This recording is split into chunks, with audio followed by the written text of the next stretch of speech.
A weathered block of hand-carved coral sits embedded in the foundation of a 19th-century church, its surface pitted by centuries of salt spray and the tropical sun.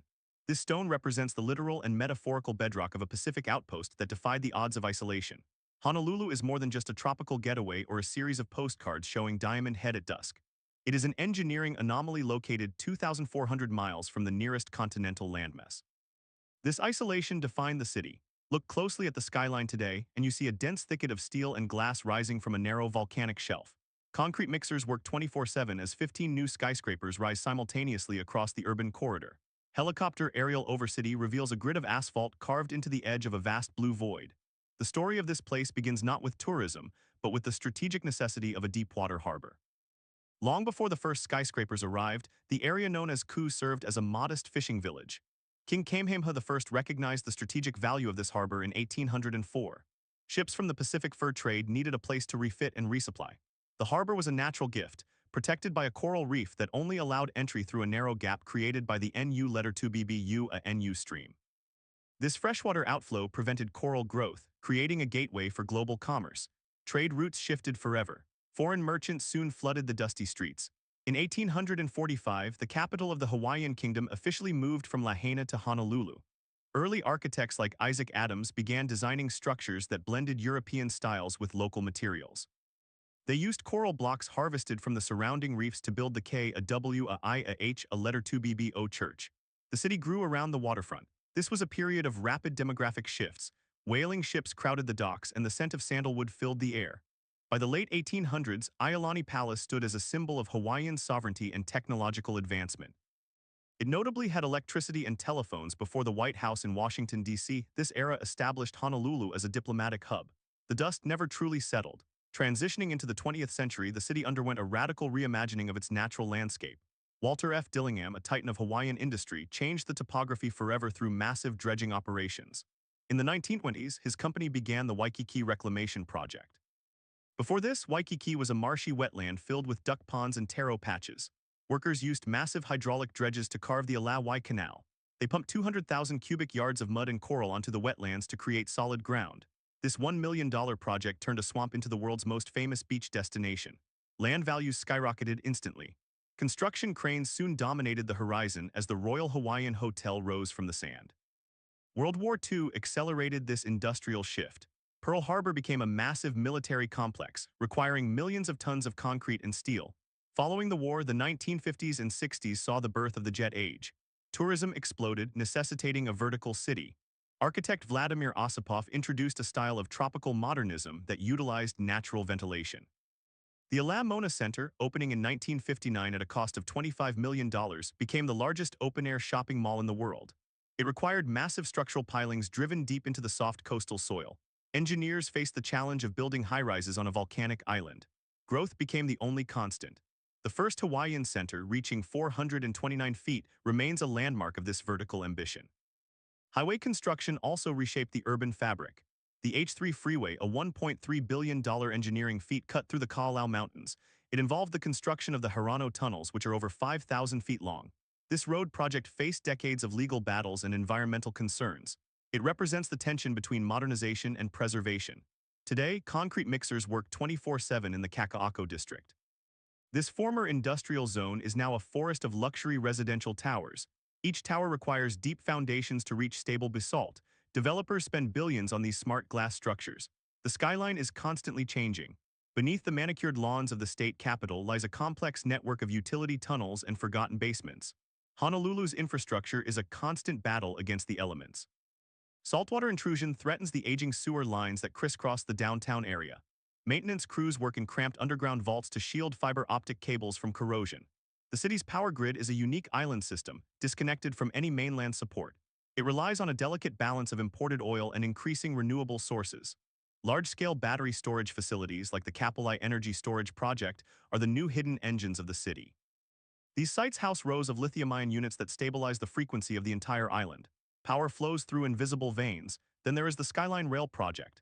This $9.2 billion automated system is the first of its kind in the United States. It features elevated guideways that snake through the urban corridor.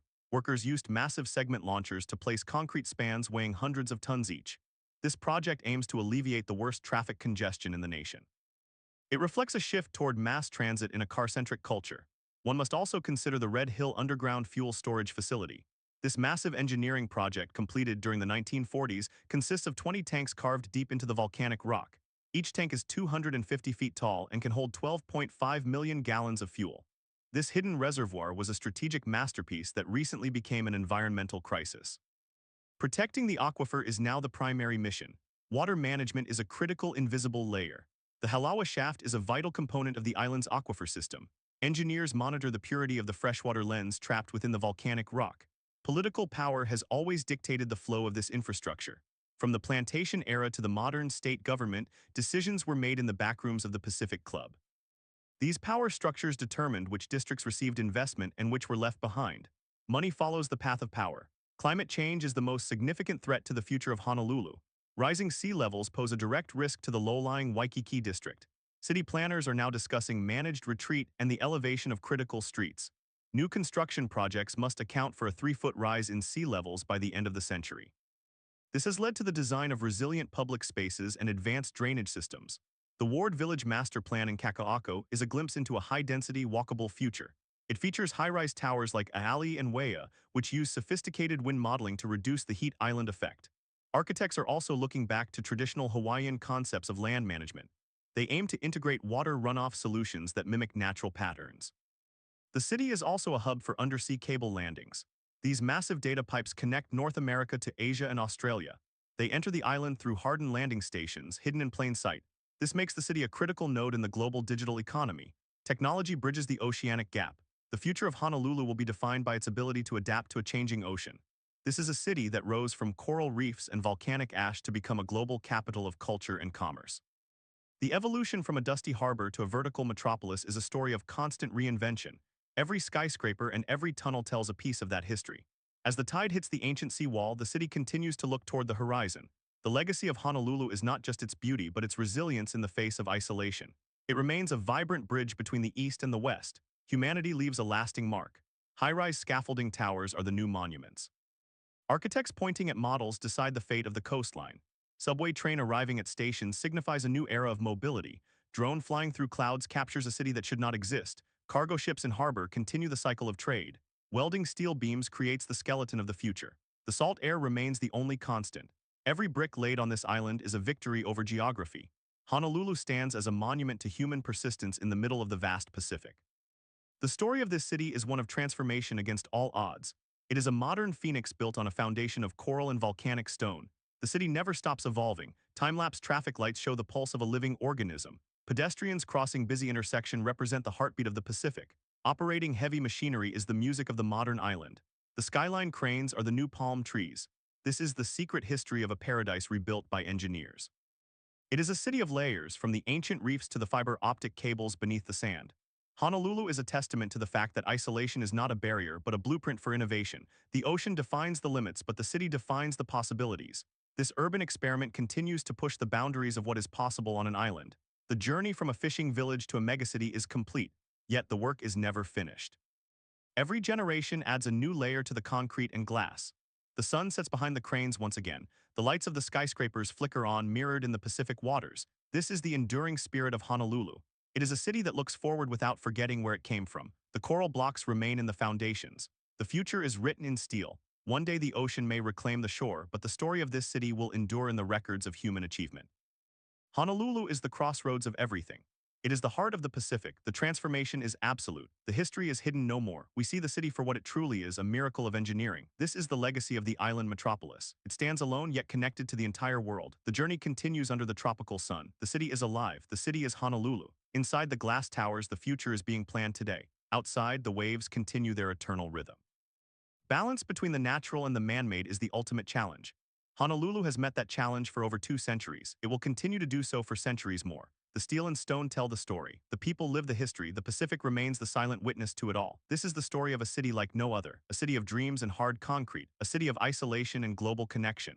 Honolulu is the ultimate urban frontier. Its transformation is a lesson for the world.